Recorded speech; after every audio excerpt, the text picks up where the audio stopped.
Happy St. Patrick's Day.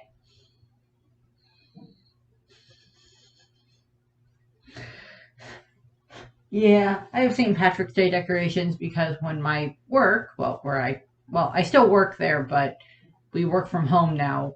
When they were like closing down the building to get everybody out, they were also going through and getting rid of a whole bunch of additional supplies and stuff like that. And a lot of them were different decorations for different holidays. And I took a bunch of Christmas decorations and Halloween and St. Patrick's Day. So that.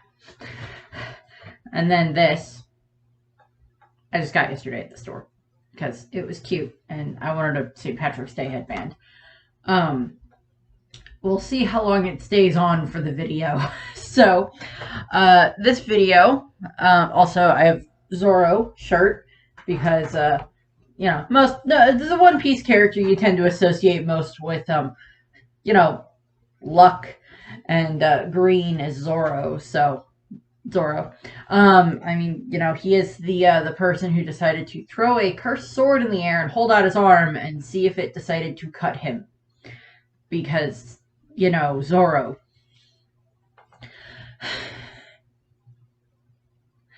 All the Straw Hats are insane on some level. But we already knew this, and that's why we love the series. So, let's talk about chapter 1078. Or as I titled this video, it's always the butler, or the wife, or the overlooked employee, which has multiple takes in this one in regards to the overlooked employee. So starting off with the cover story. So we have Judge and Caesar. They've decided to team up again and make like the Neo-Mads or whatever it ends up being called. I don't know. It was like we're gonna do this again, and in the background we see like the German soldiers all celebrating because all their clones and they'll just do whatever the heck they're told. And then we also see like Reiju and Ichiji in the background, just like just letting out these sighs of disappointment because they are not impressed at all with their father, and I think they're just tired of his antics at this point in time. It's just like, I made comments about, like when I did the video about like the reunions with like the Germa, like Sanji getting reunited with his siblings, like kind of what could happen with that. And, I'm like, well, I think I said something along the lines of like, well, I know the only one that he would even be slightly interested in seeing again would be Reiju, just because out of all of his siblings, she's one that he had the best relationship with. That's not saying much, but still. And now we just have Judge, who literally just went through this whole scheme with trying to get the Charlotte family, with getting Big Mom and all of her kids and everything like that, getting them on his side. And then he was betrayed, had to be rescued by the son that he thought was a disappointment. Still think Sanji is a disappointment in all honesty, but rescued by the son that he thought was a disappointment. That was a failure, proved to actually be better than any of his other sons in regards to how strong he was and capable and everything else. And, Judge just went through this whole thing, and now he's basically setting himself up to do it again, because Caesar is not a loyal man. He worked for Doflamingo because, Doflamingo was giving him money, and he basically just let Caesar do what he wanted as long as he gave him gave him the sad to make the smiles and everything else. He was terrified to want to work for Big Mom again, after everything that happened with that. And just like Caesar will just, cling on to whoever is there that he can, try to get attention from. He did the same thing with Vegapunk. He probably did stuff similar back when he was, when Mads itself was originally going on and everything. He wanted to prove that he was better than Vegapunk, and, now Judge wants to prove the same thing. So, yeah, Reiju and Ichiji just seem like they've had enough with their dad's antics. So it's just like, maybe we should have just tried to escape with Sanji. Maybe we should have. So that's one thing there. Moving into the actual chapter. And I might miss a few little small things, but there's definitely the major thing at the end of the chapter I will be definitely going into more detail about. But start of the chapter, we get to see Stussy and Sentomaru talking with each other while Stussy and Jinbei are on their way to try to help the others. Sentomaru and Stussy are kind of just like updating each other on the situation. Again, we're not exactly sure. Like, Stussy mentioned that she'd been to Egghead at some point in time, but that was a while ago, like several years ago. So that always just like, okay, so what's the timeline when, Stussy, maybe started working for the world government and maybe ended up being stationed on Egghead Island or came to visit Egghead Island, and maybe her and Sentomaru have gotten to interact a little bit at some point in time. Just, to have that familiarity and stuff like that. I mean, technically, they were both raised by Vegapunk, so, there's that. If we're going with the logic that, with everything that happened with Mads, that Stussy just stayed with Vegapunk after the Mads, after he went to start working for the world government. Or even before that, he may have been more of the father figure to her than, Miss Bakin had been a mother figure. But, okay, I gotta take this off or I'm just gonna mess with that the entire video. It's gonna be like, ooh, bobbles back and forth. So, Stussy and Sentomaru are updating each other on what's going on, while Jinbei and Stussy are on their way to go help the others. We don't really get to see anything else of Stussy and Jinbei in the rest of this chapter, as far as I'm aware. Well, we see S Shark later, but that's different. And, some people are like, oh, well, if we don't see Stussy in the next chapter, then she's the traitor. Well, we saw her right off the bat. So, yeah. Jinbei seems fine, so, we see that. Sentomaru ends up he's basically sending all the scientists that live on Egghead to get them to go to evacuate, because he knows that what the government is going to do is going to be so much worse than what happened in Ohara. And he's like, I'm going to try to get as many of these people out of here as I can. And, he's sending them to the probably evacuation ships, because Vegapunk, I'm sure at some point, has probably figured out the fact of like, okay, I should probably have ships that are ready to leave in case something happens. So he's probably sending out, send all the scientists to those ships. So they're at least off the island. And I highly doubt any of those scientists are aware of the research of the poneglyphs and the void century and stuff like that. Vegapunk doesn't seem like he'd want to put them directly in danger from doing that. Just him and the satellites, most likely. Possibly Sentomaru, but mostly just him and the satellites, I would assume. So, Sentomaru is taking his job seriously of trying to get all the different scientists out of there. Then we cut to where Frankie is, and he's about 3/4 of the way petrified, after he got kicked by a snake. And he tried, he's like stuck there, that he's just like his other arm's just like spinning around like, come on, I might be frozen, but I can still pack a punch, which is just kind of funny. And a snake is just like standing there watching him, and like just she just seemed none the what phased at all by Frankie trying to threaten her. I'm like, she could just finish petrifying you the rest of the way. She at least hasn't smashed you yet. That's good, and she doesn't seem to have smashed either Usopp or Lilith, which is good. Frankie tries to get her to fix the others. She does not do this. Pythagoras, little tiny head of Pythagoras is there, and he's like, why aren't you, tell me who ordered you to do this, who gave you this command, and, is not paying, a shark or a snake just like steps on him, and then there's an explosion, and Frankie is terrified. Or, well, not terrified, but Frankie is very concerned, so it's assuming that Pythagoras probably got blown up. I kind of hope not, but and we go to Chopper and Robin's group with Atlas, and Robin's like, well, the others are probably all engaged with the enemy and stuff like that, and we should probably work on trying to find the, Chopper's the one that says, well, something could happen to the Stella body, to the main body, and Atlas is like, well, okay, so there is this sealed off laboratory that we have. We haven't used it in a long time, probably because they haven't needed it to try to replicate devil fruits anymore, because they've got the green blood set up. So there's probably that. That's probably where like they would, do, productions of like, try to produce different types of devil fruits or other type of devil fruit experimentation was probably down in the lab where Vegapunk currently is, along with the rest of the with the CP agents that are there. So they head off down to that laboratory. So hopefully they'll get there in the next chapter and see what's going on.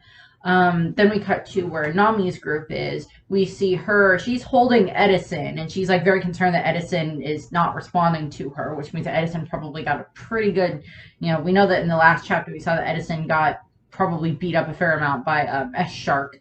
And then Brooke, who's in his, soul form at this point in time, decides that he's going to go and look for Vegapunk. So that way he can, see if he can find it. Because, Brooke can phase through all the different walls and stuff like that. So he's pretty good at being able to do that. So that'll at least be helpful there. And then he can report back to the others and tell them what's going on with like, oh, I found Vegapunk. He's down in this cell. So at least that'll help with that. Or he can go and like see what he can do to find the others. Although I would make the comment of I don't know if Brooke's soul would be able to be petrified by S-Snake because, he's a soul. He doesn't technically have a physical form at that point in time. And yes, Brooke would definitely be very much affected by, S-Snake's, cuteness. Her cuteness and everything like that. He'd be affected by that. So he would probably still be susceptible to her powers, but he's a soul, so would he actually be petrified, or would he be a good way of like trying to deal with her since he couldn't be petrified? So I don't know where that's going to land in that regard. That'll be a little bit of a question of like, well, I guess we'll have to see how that goes. During this time frame, Sanji is there and he's still fighting S Shark, and he's like getting ready to get punched in the face by S Shark, and he's like, no, you can attack me all you want. I have the power of love to defend me. And I'm like, okay, yeah, sure, Then we have with Luffy's group, which at this point in time, Luffy and Zoro and Kaku and Lucci are still dealing with S Hawk and S Bear, and then S Hawk just like disappears. And Lucci makes a comment of like, well, he probably decided to go after weaker prey, which admittedly makes sense. You can just pick off the smaller sections of the weaker members of the crew. No offense to the other ones that are the weaker members of the crew, but you can pick them off, and then that would result in that would make the make the stronger members of the crew, Luffy, Zoro, Sanji, Jinbei, make them less focused because they're angry about their crew members being hurt and or killed. So that makes sense. And Zoro rushes off to go find S-Hawk because, of course, he does. And Luffy sends Kaku, who he calls Usopp, which is a Water 7 callback, which is just funny, to go help Zoro, and says, well, he gets easily lost, which is just additional reference to anything that happens in regards to Zoro getting exceedingly lost anytime that he goes anywhere that is 2 feet from the ship. He does not seem to get lost on the ship. I will at least give Zoro that. He doesn't get lost on the ship, as far as I can tell. But anytime that he sets out on an area that he's unfamiliar with, he will get lost. I wonder if he would get lost back in Shimosuke Village at any point in time, but it was probably he knew his way around the area, so probably not. But then, any place that he's unfamiliar with, he always gets lost. And yes, he'd most likely get lost within Egghead Island. Kaku does not like being called Usopp, which is just funny. He runs off to go and help Zoro, and he goes like, wait, I'm not Usopp, why'd you call me that? And Luffy and Lucci just continue to fight S Bear, and Lucci is just like, Straw Hat, stop attacking it. You're wasting energy. It's not doing anything. The flames are on. I'm like, okay, Lucci, I'm sorry, but now you've been left with Luffy, and you're the one that has to supervise him at the moment. I'm sorry, but this is now your job for the time being. Have fun with that. Then we get into a big kind of information dump for what's going on in the chapter, or for what happened previously on Egghead Island. So the narrator comes on, And we get like a good section here that's narrated, that is being commented on and explained by the narrator, along with like summing up information that we've been given already or that we've deduced already. So the narrator says, this is the day before the infamous Egghead Island incident occurred. So probably the Egghead Island incident is going to be referring to this moment when like all of these different Navy ships, along with one ship that has a Gorosei on it, arriving, a Gorosei and an admiral, arriving at Egghead Island and probably resulting in a much more massive version of a buster call. And probably something that may not be quite on the same scale as what happened at Marineford, because there's not as many pirates there. There's just the Straw Hats. But having all of those Marines there is definitely going to make a difference. And we find out, we also cut to, during this explanation, we cut to see Bonnie crying in front of the Kuma memory bubble. So that's either implying that she's finished going in there and finished seeing, a bunch of her father's memories, or she, went in there again and she, saw even more, and she just kind of hit a breaking point and she had to step away again like she did the first time. And she might, okay, so things that we've deduced about Kuma and his past and stuff like that in regards to what we saw initially with like him as a child and most likely being the slave of celestial dragons, and then most likely whatever happens with him getting away from that and becoming the king of the Sorbet Kingdom, and then anything happens with Bonnie, and then stuff with the Revolutionary Army, and then everything he went through as a warlord and being turned into, the prototype for the pacifistas and everything. There's going to be a lot of traumatic things that happened in Kuma's past. And I do not blame Bonnie one bit in the slightest if she's like going through and like seeing all of these memories firsthand, and like she has to take steps back every now and then, because it's a very similar thing that happens when you're going through and dealing with your own trauma, your own, therapy and stuff like that. It's one thing to be able to look at it and like, it's like, yeah, I know that the woes that are in my own past, but then you go into someone else's past, you see these other moments in their past, and like, yeah, I'm sure she sees like happy moments in her father's past, like stuff with the two of them together, stuff with like, Kuma and Dragon and Ivankov, and stuff with the Revolutionary Army, anything that we might learn additionally about like Kuma and Bonnie's family, like maybe after he got away from being a celestial dragon slave and like was the king of the Sorbet Kingdom, there probably was some happy times in that time frame.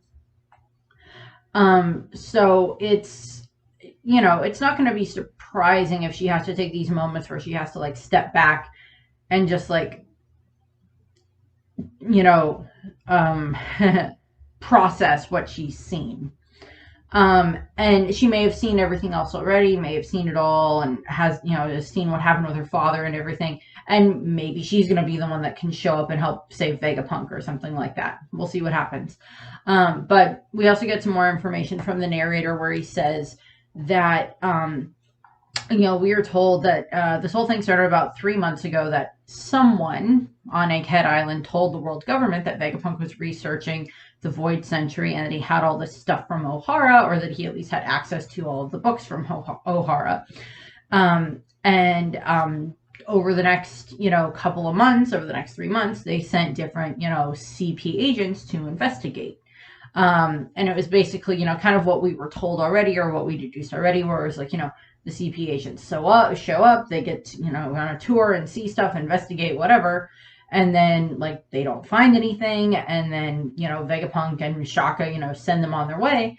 And then they just vanish. Like, they probably sent in a call that said, yeah, no, we don't see anything here. And then their ship just vanishes. And we basically know that this means that, like, they were captured by whoever the traitor was, and then sent and put down into the little, sealed off lab with probably very little food and very little water at this point in time. Then, a couple of weeks later, this next group was sent because the person called again, and it kept happening. I think it was like 3 times, and then eventually they just like, put me through to someone who has power, put me through to the Gorosei. And the fact that someone was able to demand that, the only other person that we know that was able to like basically demand / request an audience with the Gorosei was Shanks. So the fact that these, that this person has, was able to do this definitely implies that they have a fair amount of leverage. They talk with the Gorosei and they explain, blah, blah, blah, blah, blah. Vegapunk is researching this stuff. He's got all this information. He's figured out stuff.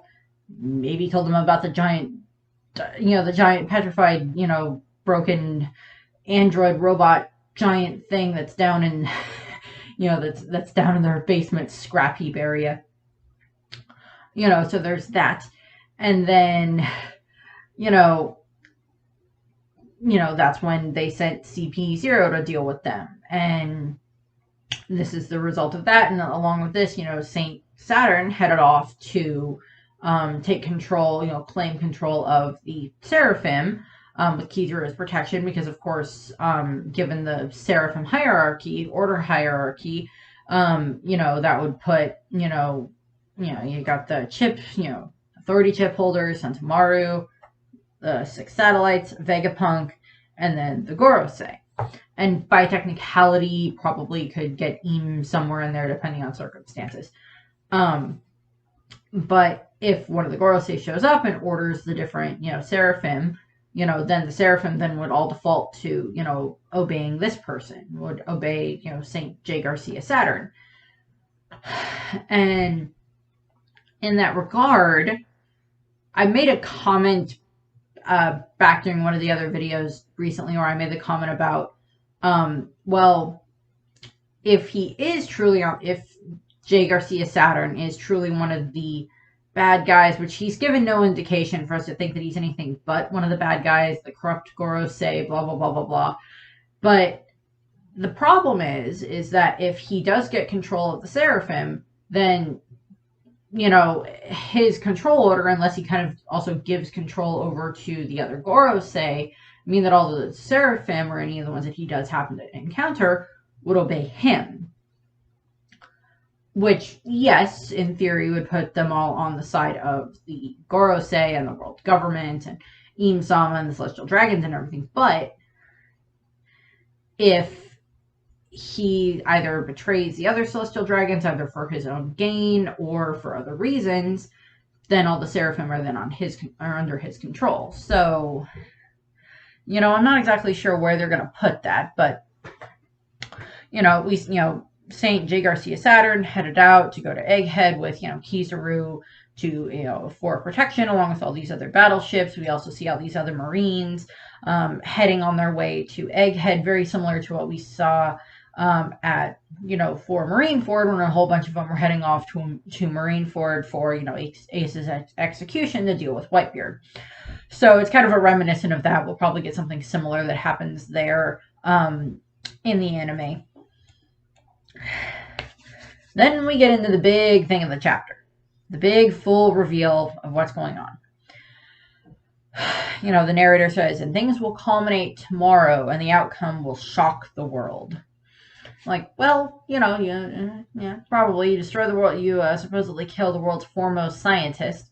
Now, there's no guarantee that Vegapunk is going to make it out of this. There's no guarantee that all the satellites are going to make it out of this, considering that at the moment, Shaka's been shot, Lilith is petrified, Pythagoras is possibly exploded, Edison is knocked out, and, Atlas is currently, with Robin and Chopper, so Atlas is still okay. And then, the last we saw York, she was petrified as well. So we cut down to the lab, and I think we get like 2.5 pages, because one of them's like a double page spread, about 3-ish pages of what's going on in the lab. And we get this big reveal of who the traitor is, and then it is Vegapunk satellite number 6, the Greed York. And in all honesty, I wasn't exactly surprised that it was York, and I'll get into some of that reasoning in a moment, but part of it was the fact that it's like, so we saw a fair amount of interaction with Shaka and with Lilith and, with Atlas and even some bits with like Pythagoras and Edison in there as well. We didn't have a huge amount of like the Straw Hats interacting with York or even just additional interactions with York. We, saw her eating and everything there, and then we see her go off and she still eats and, then she's off doing this. So the fact that it was York actually didn't surprise me. I mean, there were a couple of other instances where it's like, well, I guess I would have bought it if it was this character, or would have bought it if it was that character. But the fact that it's York, that just didn't quite surprise me as much as I think it might have surprised other people. So what we see is York. Also, we get like a fairly decent size comparison in regards to how tall York is compared to Vegapunk, because York's like about twice the height of Brook anyway. So yeah. So York is the one that shot Shaka, and Vegapunk is exceedingly, shocked about this. He has no idea what's going on, and York comes over and she was like, "Well, you know what, Vegapunk? I'm gonna get to become a celestial dragon." And she seems very happy about this. And Vegapunk's like, "Well, why would you want to be one of those horrid beings? Why would you want to do that? You've seen the horrid things that they do." This kind of implies that at some point in time, probably all of the satellites have gone to Marijois at some point in time, and or via memories that Vegapunk and any of the others that have gone to Marijois have seen what the Celestial Dragons have done in regards to how they treat slaves and how they do other things, that they would be aware that York would be aware of how horrid of people they are. And York does not seem to care about this. Where she's like, "Well, that just sounds like something that Shaka would say, or at least he would if he wasn't over there dead." No indication that Shaka is alive. Admittedly, if anybody would know how to actually take out the other Vegapunks, it would be a Vegapunk. Particularly because they're all connected. But then, by that logic, since they all connect to Punk Records at the end of the day, and they have all the knowledge available to them, you'd think that they would notice something. So I don't know exactly what's going on with that. So there's still at least something else here at work, or they have the ability to keep some of their private thoughts away from the others, I would think, that type of a thing. Okay, I'm going to make a My Hero comparison here. In My Hero, there is, of course, One for All, that is, Izuku's quirk, and it has all of these different vestiges of the different former users of the quirk, and they all have, their own minds and everything like that. And they can choose whether or not to give information to Izuku to communicate with him. And he can probably turn that communication on and off, later on once he gets a little bit more control over it.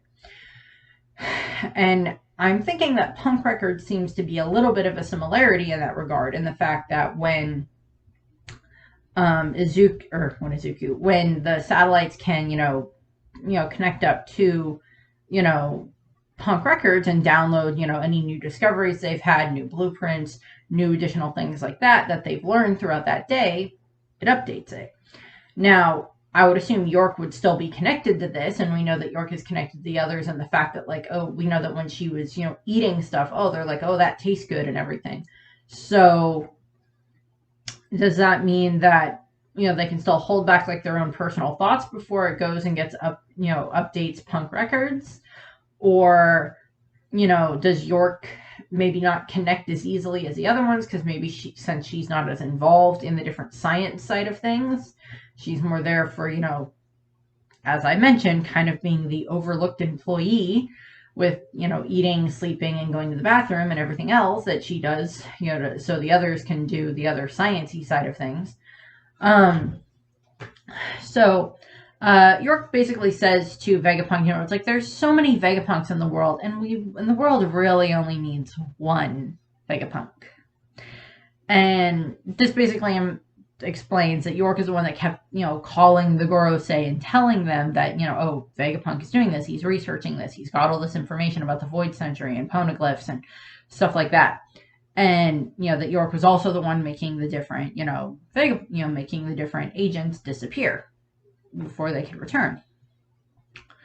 And, the others didn't know about this. Although, again, I would assume at times that York is able to, just get up and, walk away and not actually eat something for a little while. So, that. so the other thought that I had was, and this goes along with the punk records thing, is like, so if if all the other satellites, if the other 5 satellites are eliminated and it's just York and, Stella Body, if they, captured the Stella Body and kept him, at least fed and everything like that, would York still be able to like connect into punk records and be able to still give the Goros, say, any knowledge that they want in regards to stuff about history that they might need to know or that might be useful to them, or things like that? Would York be able to do that? So that's one of the questions there. Or if they eliminate Vegapunk, would they be able to then just transfer all of that information into York? Because there is the question of like, well, if someone eats the brain fruit and then they die, all of that knowledge that they've gained, does it just like poof out of nowhere, or can you transfer it to someone else? I don't know. If anyone would be able to figure that out, it would be Vegapunk, or would attempt to figure it out, it would be Vegapunk. So during this time frame, we get York just giving off this it's the cute smile, but it's the creepy version of the cute smile. I can't do it. I'm not very good at doing creepy smiles. Or maybe I pulled it off and I'm just not sure. So I had kind of 2 songs that came into my head during this moment when I'm like looking through this and like, thinking through other stuff for the chapter. And one of them was Man Eater by Hall & Oates, but that slightly might fit more with Big Mom. But the other one that I thought of was Cute But Psycho by Ava Max. And I'm like, yeah, that kind of seems to fit here for York at the moment. With giving off the cute vibes, but is definitely psycho. So a couple of other things that I wanted to point up with this in regards to references to some stuff. So, as I said, York is kind of being, kind of this representation at the moment of the overworked, underpaid, overlooked employee. In this regard, as kind of like the vibes that, York is giving off at the moment with, I want to be the only Vegapunk. I'm going to get to be, praised as a celestial dragon and stuff like that. And, as much as us as an audience are like, wow, yeah, I don't think you want to be one of those things. I don't think you want to be a celestial dragon. That's what York wants to be. I mean, York is, the embodiment of greed, and greed is another variation of avarice and gluttony, and such. And out of all the different Vegapunks, that is kind of the, the trait that does seem to be most aligned with, the celestial dragons, and the fact that the celestial dragons are very much this, they are the epitome of greed and gluttony in the One Piece world. In regards to greed, with the fact of, they have the celestial tribute, and with gluttony in the way that they just have all of this excess with everything, and, greed in regards to their slaves and stuff like that. And, also, callback, during Reverie, there was when Stelly ends up trying to ask Garp if there's a way for him to become a celestial dragon, and Garp just goes, "Why would you want to become a jerk like them?" Oh wait, I probably shouldn't say that. So apparently, Stelly, yes, there is a way for you to become a celestial dragon. Betray everyone, which seems like something Stelly would be perfectly happy doing. But that wouldn't surprise me in the slightest, if Stelly wanted to try that. But, we've never actually heard any indication of anyone else becoming a celestial dragon. We know that, there's the original 19 families, but we don't know exactly if there's been, probably not any others that, like, join them, but there's also the possibility of, we know that celestial dragons have left in regards to, Homing and his group, and I have another theory where it's just like there's probably other families or branches of the different families that have left at times and gone back down to the quote-unquote lower realm. I mean, they've been around for like 700-800 years at this point in time, so another group or whatever leaving at one point in time is not an absurd thing to think of. It's like, oh yeah, once in our 800-year history, this family of Don Quixote is homing his wife that we never give a name to, and their two sons decided to go live in the lower realm. 3 of them are dead. One of them's in prison. Um, it's like, okay, there have to have been other ones that left, but we don't know the rules for like, oh, if you marry into a celestial dragon family, how does that work and stuff like that. But that's not necessarily what this is about. Although, admittedly, okay, hilarious image that just popped into my head of York marrying Charlos to become a celestial dragon. Okay. I mean, I guess you could become a celestial dragon through marriage if you're, given permission, I guess. But I don't know what the other celestial dragons are going to think about about the Gorosei just going, there's a new celestial dragon. This is York. She gets all the food she wants, and don't make her angry. Because I'm sure that York has the ability to like punt most of the other celestial dragons, considering how tall she is. But the other reason why I can see also this going into, York agreeing with this or, wanting to have this, as I said, greed, gluttony, avarice, that type of stuff all together goes into what those represent. And those are very much good representations of what the celestial dragons represent within the One Piece world. And also, as I said, not every single celestial dragon is this way. We've seen that Milzigard has definitely, become so much better of a person after everything that happened with Otohime back on Fishman Island and what we saw at the Reverie.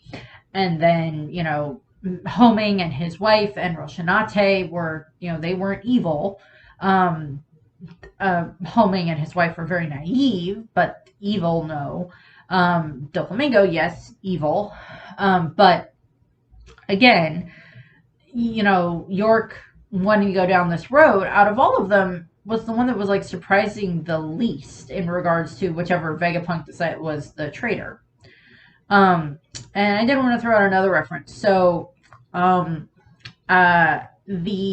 kind of the stand-in that I have for York at the moment is Ritsu from Assassination Classroom, and at one point in Assassination Classroom, Ritsu does get hacked because she is a computer, she is an AI, and she does get hacked, and she basically just becomes exceedingly lazy, which I just found kind of funny, and I just wanted to throw that in there. Also, Ritsu is very capable of defending herself. She has guns that pop out of the, portable body thing that she has. She can slip into other people's cell phones and stuff like that by downloading her as like an app, and things along those lines. But Ritsu goes through this kind of flip where, when she first shows up, she is very much just this program designed to kill Koro-sensei, who is their teacher. Go watch Assassination Classroom. It's hilarious at times. Also, in the English dub, the guy that voices the teacher is the guy that voices Usopp, which just makes it even funnier. Makes it hilarious. Also, the guy that voices Brook also pops up in it at one point in time, which is also hilarious. Very creepy character. But Ritsu then, after Koro-sensei, who is exceedingly smart, messes with her, she does gain the ability to have emotions and stuff like that and emote different characteristics as opposed to just being like this blank thing that's just designed for killing. He didn't remove any of her bloodlust. That's still perfectly there. She's still perfectly capable of using any of her weapons and helping the others find out a way to, destroy Koro-sensei. So that's that case. But the other one that I wanted to point out in regards to a betrayal that happens within Assassination Classroom, and this is getting into spoiler territory. So anyone who has not seen Assassination Classroom, spoilers ahead. Anyone who has or is currently watching it, for whatever reason it hasn't, and is watching this video, spoilers, sorry. There was another character called Kaede Kayano, who is one of the kind of the top 3 within the class in regards to skills of trying to assassinate their teacher. It's a whole thing. And she is revealed at one point in time to actually be not who she says she is. She's actually this actress whose older sister was killed by Koro Sensei, and she wants to get her revenge on him. And she ends up, she's, had modifications done to her body, and she reveals that she's actually, wanting to kill Koro Sensei for what he did to her sister. And via other things, she ends up getting snapped out of her weird rage and gets, the genetic modifications taken out of her, so she's safe now. And better and sane, and, sticks with the class and everything like that. But, there's that betrayal that happens there that I did want to point out. Ritsu doesn't ever end up actually betraying the class, but, the fact that it was York, and I was, kind of already on the assassination classroom kick anyway, I was like, I'll throw that in here. But, yeah, the fact that it was York, that just, that didn't surprise me. I'm not sure why. Admittedly, if it had been Stussy, if we'd cut to like where Jinbei was and he was like on the ground knocked out and Stussy was gone and then she appears at the end of the chapter, that wouldn't have been surprising either. Maybe a little bit more surprising than it being York, but York was kind of the satellite that we kind of spent the least amount of time with, in all honesty, or saw the least amount of like, character development or characterization. And, York is designed to be, gluttony and greed and lazy and just eat and eat and eat and then sleep and sleep and sleep and go to the bathroom, however often need be done. So, yeah, why not be in the lap of luxury as a celestial dragon, as the greedy one who wants all of the power, all of the recognition of Vegapunk for themselves. That just didn't surprise me. So that's what I have here. I thank you for watching. Happy St. Patrick's Day. If you watch this on St. Patrick's Day, happy St. Patrick's Day. Also, I find, I'm doing this video on St. Patrick's Day, and St. Patrick's Day, and the fact that it's a Friday, St. Patrick's Day tends to lead to a fair amount of gluttony in regards to people just drinking themselves under the table until they can't do it anymore. And poor life choices that get brought up with that. So, yeah, I wanted to point that out. So, that's what I have. I thank you for watching. I hope you have a nice rest of your day. Bye.